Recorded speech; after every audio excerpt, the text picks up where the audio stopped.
தெய்வத்தின் குரல் முதல் பாகம். வைதிக மதம். இங்கு மட்டும் இருப்பானேன்? உலகத்தில் மற்ற தேசங்கள் இல்லையா? அங்கேயும் மதங்கள் இல்லையா? அந்த மதங்கள் அந்த தேச ஜனங்களுக்கு இப்படி பாரம்பரியமாக தொழில்களை வகுத்து கொடுத்து ஜாதி ஜாதி என்று வைக்கவில்லையே. நமக்கு மட்டும் எதற்கு என்ற கேள்வி பிறக்கிறது. ஜாதிகள் என்று பிரித்து வைக்காத தேசங்களிலும் சாஸ்திரங்களையும் அறிவு நூல்களையும் வளர்க்கிறவர்கள், ராஜ்யபாரம் நடத்தி யுத்தம் செய்கிறவர்கள், வியாபாரிகள், விவசாயிகள், தொழிலாளிகள் எல்லோரும் இருக்கத்தான் செய்தார்கள். இன்றைக்கும் இருக்கிறார்கள். ஆனாலும் இது நம் தேசம் என்கிற சுய அபிமானம் இல்லாமல் நிஷ்பக்ஷபாதமாகவே பார்த்தாலும் நம் தேசத்தின் மகோன்னதமான நாகரிகம் மாதிரி அங்கெல்லாம் எங்குமே காணோமே. மற்ற தேசங்களில் நடுநடுவில் ஒரு பெரிய நாகரிகம் தோன்றினாலும் கூட அது இங்கே இருக்கிற மாதிரி இத்தனை 1000 வருஷங்கள் நீடித்து நிலைத்து நிற்க காணோமே. நாமே நம் பெருமையை சொல்லிக் கொள்வது என்றில்லை. அலெக்சாந்தர் காலத்திலிருந்து நாம் இத்தனை அதல பாதாளத்துக்கு போயிருக்கிற இன்றைக்கு வரையில் கூட வெளி தேசத்தவர்கள் சகலருமே ஹிந்து நாகரிகமா, ஹிந்து சிவிலைசேஷனா, அப்பாடா அது எத்தனை மகோன்னதமாக இருக்கிறது என்று ஆச்சரியப்பட்டு வருகிறார்களே. இதற்கு விசை என்ன? அங்கெல்லாமும் மகாபுருஷர்கள், ஞானிகள், பக்தர்கள், பரோபகாரிகள், தியாகிகள் பிறந்துதான் இருக்கிறார்கள்.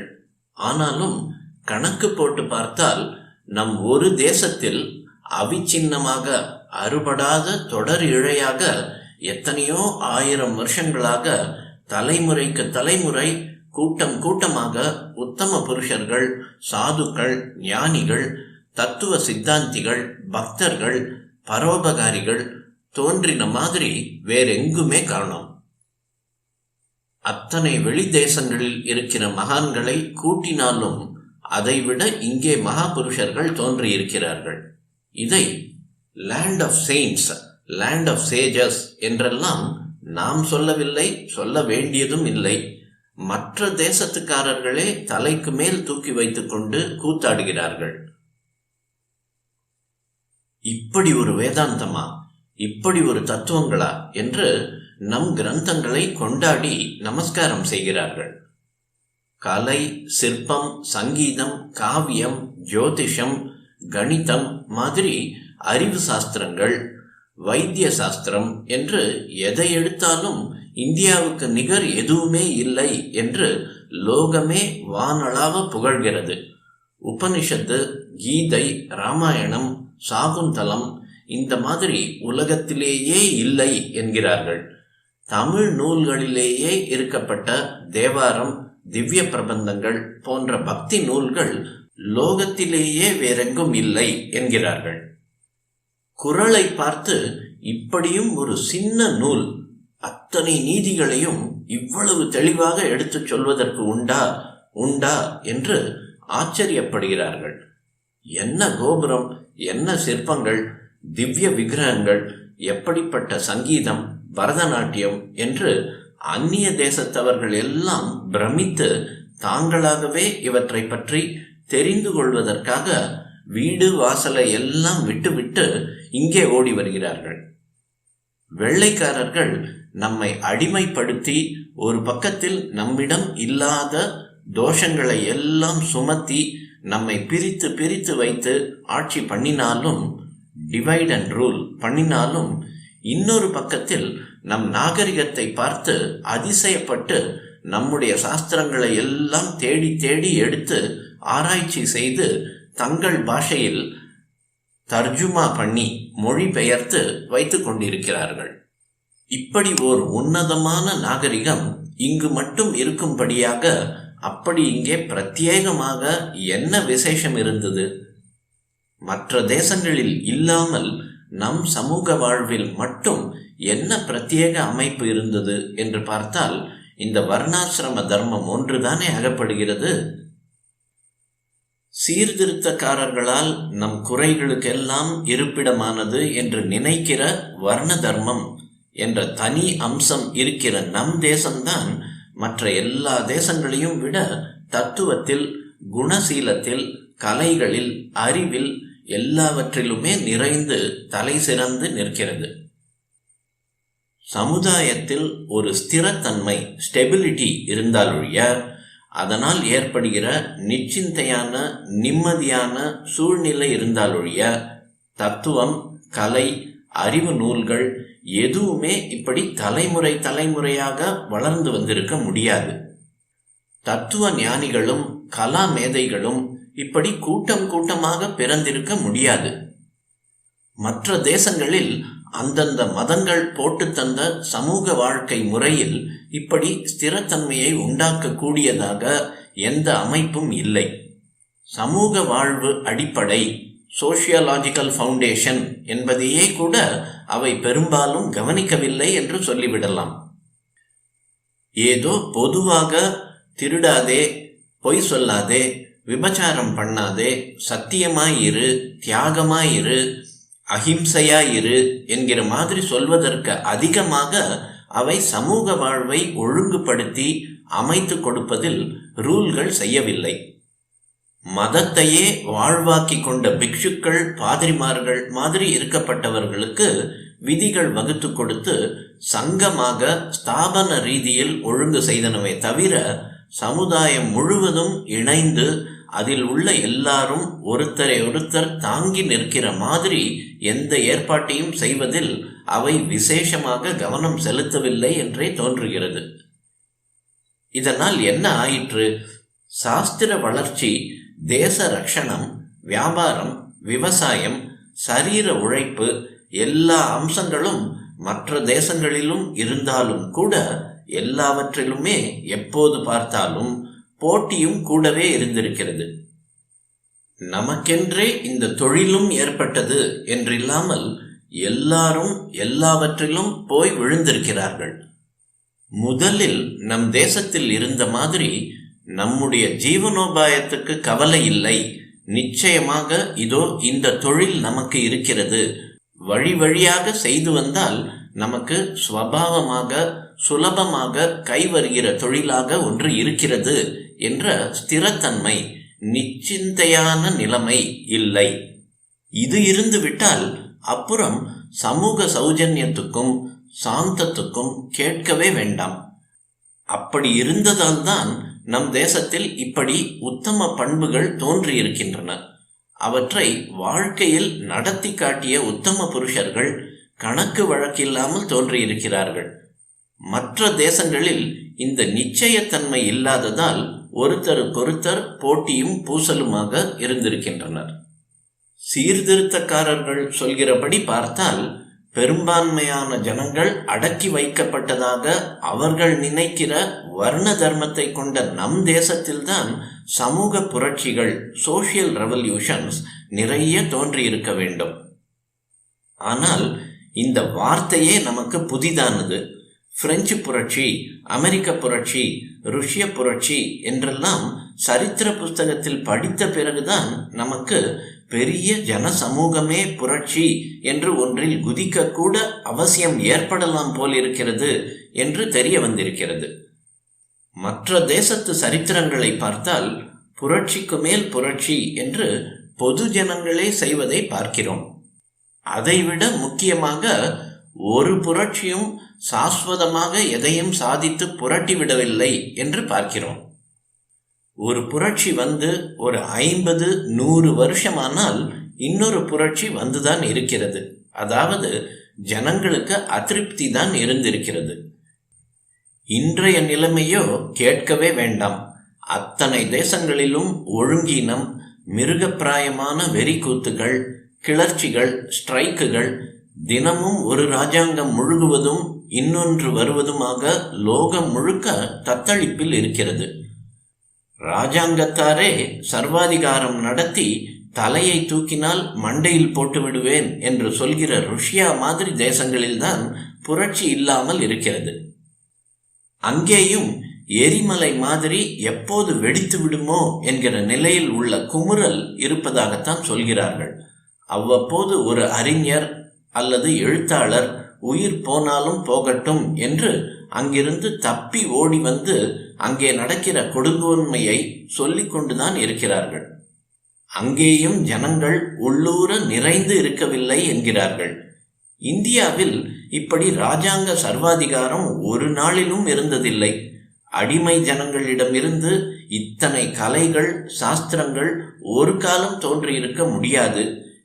எங்களை அடக்கி வைத்திருப்பதை பாருங்கள் என்று வெளி ஜனங்களிடம் நாம் அழுததும் இல்லை. சுதந்திரமான சூழ்நிலையில் மனசு மலர்ந்திருந்தாலொழிய இத்தனை அறிவு நூல்களும் கலைகளும் கோயில்களும் தோன்றியிருக்கவே முடியாது. பொது ஜனங்களும் எண்ணிக்கையில் ஜாஸ்தி இருந்தால் கூட மூட நம்பிக்கையால், சூப்பர்ஸ்டிஷனால், புரோகித ஜாதிக்கு பிரீஸ்ட் கிராஃப்ட் என்று சொல்கிறார்களே, பயந்து ஏமாந்து கிடந்தார்கள் என்று சொல்வது கொஞ்சம் கூட பொருந்தாது. ஆப்பிரிக்கா, தென் அமெரிக்கா காடுகள் மாதிரி கலாச்சாரம் வளராத தேச ஜனங்களை பற்றி அப்படி சொன்னால்தான் பொருந்தும். அங்கேயெல்லாம் பூசாரி என்கிறவன் தான் ராஜா மாதிரி, பார்த்தாலே பயப்படுகிற மாதிரி இருப்பான். மந்திர வித்தை போட்டு ஜனங்களை என்ன வேண்டுமானாலும் செய்ய முடியும் போல் தர்பார் பண்ணுவான். அவனுக்கே நேராக சிக்ஷிக்கிற அதிகாரம் உண்டு. நம் தேசத்தில் அப்படி இல்லை. எல்லா ஜாதியினரும் நல்ல அறிவும் பக்தியும் அத்தியந்தம் விஷயங்களில் முன்னேற்றமும் பெற்றவர்கள். புராணங்கள், பெரிய புராணம் இவற்றில் பார்த்தால் எல்லா ஜாதியிலும் மகா பெரியவர்கள் வந்தது தெரியும். சந்திரகுப்தன், சிவாஜி மாதிரி இருக்கப்பட்ட சக்கரவர்த்திகளும் சேக்கிழார் மாதிரி மதி மந்திரிகளும் 4ஆம் வர்ணத்திலிருந்தே வந்திருக்கிறார்கள். இங்கே பிரீஸ்ட் கிராஃப்டுக்கு சிக்ஷிக்கிற சக்தியும் கிடையாது. அவன்தான் பரம சாதுவாக இருக்க வேண்டியவன். தப்பு நடந்தால் கூட தன்னையே சிக்ஷித்துக் கொள்ள வேண்டியவன் என்று சாஸ்திரம் வைத்திருக்கிறது. வெள்ளைக்காரர்கள் நீக்ரோ மேலே பட்டால் நீக்ரோவை சிக்ஷிக்கிறார்கள். நம் தேசத்திலோ தீண்டக்கூடாதவர் என்பவர் பிரீஸ்ட் கிராஃப்ட் மேலே பட்டால் இந்த பிரீஸ்ட் ஜாதிக்காரன் தான் ஸ்நானம் பிராயச்சித்தாதிகள் செய்ய வேண்டும் என்று வைத்திருக்கிறது. தீண்டாமை கொள்கையை பற்றிய அபிப்பிராயம் ஒரு பக்கம் இருக்கட்டும். பயமுறுத்தியோ தண்டித்தோ அடக்கி வைத்தோ இம்மாதிரி கொள்கைகளை காரியத்தில் நடத்தவில்லை என்று சொல்ல வந்தேன். லோகமெல்லாம் கொண்டாடுகிற பெரிய நாகரிக சமுதாயத்தை அடக்கியும் ஏமாற்றியும் வளர்த்திருக்க முடியாது. வாஸ்தவமாகவே தர்மசாஸ்திர ஏற்பாடுகளில் சகலருக்கும் அனுபவபூர்வமாக அனுகூலம் இருந்ததால் தான் அவர்கள் புரட்சி செய்யாமல் இருந்தார்கள்.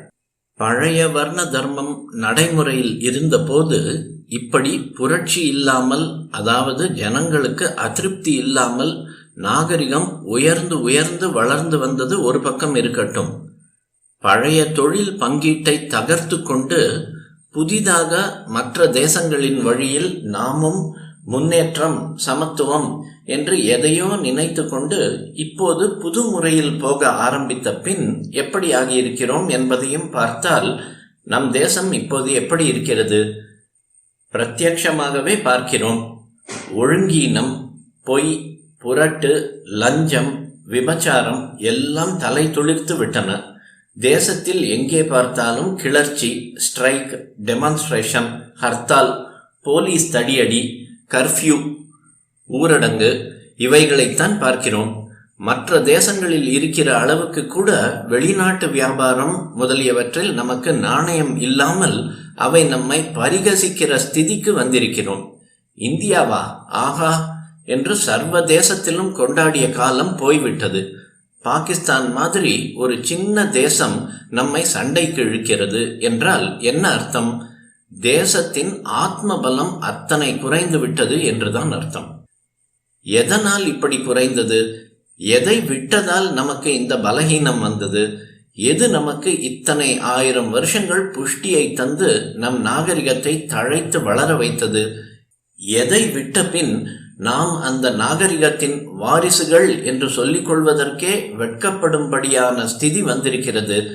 இதை ஆலோசித்து பார்த்தால் மற்ற தேசங்களில் இல்லாத வர்ண தர்மம் இங்கே மட்டும் இருந்த வரையில் நம் நாகரிகம் மாத்திரம் பாறாங்கல் மாதிரியான இத்தனை நூற்றாண்டுகள் உலகமே போற்றுகிற விதத்தில் வளர்ந்து வந்திருக்கிறதென்றும், இந்த தர்மத்துக்கு நலிவு உண்டாக ஆரம்பித்ததிலிருந்து நாமும் தினம் தினம் கீழே போய்க் கொண்டிருக்கிறோம் என்றும் தெரிகிறது.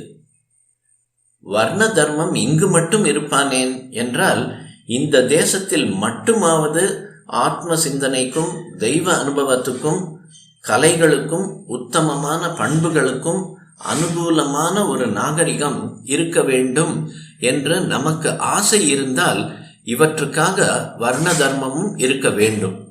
இங்கு மட்டும் இருப்பானேன் என்றால், இங்கு மட்டுமாவது இருந்தால்தான் உலகத்துக்கே ஒரு நல்ல உதாரணம் கிடைக்கும் என்பதற்காகவே இருக்க வேண்டும். இல்லாவிட்டால் போட்டிதான், உடனே பொறாமைதான், அதிருப்திதான், சமூக சச்சரவுதான், சௌகரியமான படிப்பு தொழில் இவற்றுக்குத்தான் எல்லோரும் வர பார்ப்பார்கள். ஆனால் எல்லோருக்கும் அது இடம் தர முடியாது. உடனே துவேஷம், பேதம், அசூயை தோன்ற வேண்டியதுதான். இப்போதே பாருங்கள், படித்தவர்களிடையிலும் வேலையில்லா திண்டாட்டம் வந்தது என்றவுடன் காலேஜ் அட்மிஷனுக்கு கட்டுப்பாடு போட வேண்டும் என்கிறார்கள். என்ஜினியர்கள் ஜாஸ்தியாகிவிட்டார்கள், என்ஜினியரிங் காலேஜ் சிலவற்றை மூடப் போகிறோம் என்கிறார்கள். அதாவது எல்லோருக்கும் எல்லாம் என்று வைக்க முடியாமல் இவர்களும் இதோ ஒரு கட்டுப்பாட்டை கொண்டு வரத்தான் வேண்டியிருக்கிறது. இதையே பாரம்பரியம் என்கிற கட்டுப்பாடாக ஆதியில் வைத்தார்கள். அப்போது தொழிலே இரத்தத்தில் ஊறி அது எப்படிப்பட்டதாக இருந்தாலும் அதிலே ஒரு பெருமையுடன் இது நம் அப்பன் பாட்டன் கால சொத்து, நம் குலத்தனம் என்கிற நிறைவு இருந்தது. அந்தந்த தொழிலை செய்வதிலும் அந்தரங்க விசுவாசம் இருந்தது. அதனால் நல்ல திறமையும் எஃபிஷியன்சி இருந்தது. இன்றைக்கு ஒவ்வொருத்தனும் பணத்துக்காகவே என்று வந்துவிட்டதால் தொழிலை ஒழுங்கில்லாமல் செய்கிறான். முன்காலத்தில் பணம் இரண்டாம் பட்சம். விசுவாசத்தோடு தன் தொழில் என்று திருப்தியோடு செய்ததால் எல்லா காரியங்களும் ஒழுங்காய் நடந்தன. சமூகமே நன்றாக இருந்தது. நிறைவு இல்லாமல் ஒரு நாகரிகமும் இல்லை. சமூகத்தில் அத்தனை பேருக்கும் இப்படிப்பட்ட நிறைவை ஏற்படுத்தி தந்த வர்ண தர்மம் என்ற உத்தமமான ஏற்பாட்டை குற்றம் சொல்லவே கூடாது. அந்த மாதிரியே மறுபடி செய்ய முடிகிறதோ இல்லையோ, அப்படி முடிய செய்வதற்கு நம்மால் ஆனதை செய்து தோற்று போனாலும் சரி, அல்லது இந்த சாத்தியமில்லாத காரியத்தில் இறங்குவானேன் என்று விட்டுவிட்டாலும் சரி, கடைசி பட்சமாக அந்த ஏற்பாடுதான் நம் மதத்தின் சகல ஜன சமூகங்களுக்கும் நம் தேசத்துக்கும் அதன் வழியே லோகம் முழுவதற்கும் 1000-10,000 வருஷங்களாக பரம ஸ்ரேயஸை தந்திருக்கிறது. அதை தோஷம் சொல்வது ரொம்ப தப்பு, அபச்சாரம் என்ற எண்ணமாவது நமக்கு பிறக்க வேண்டும்.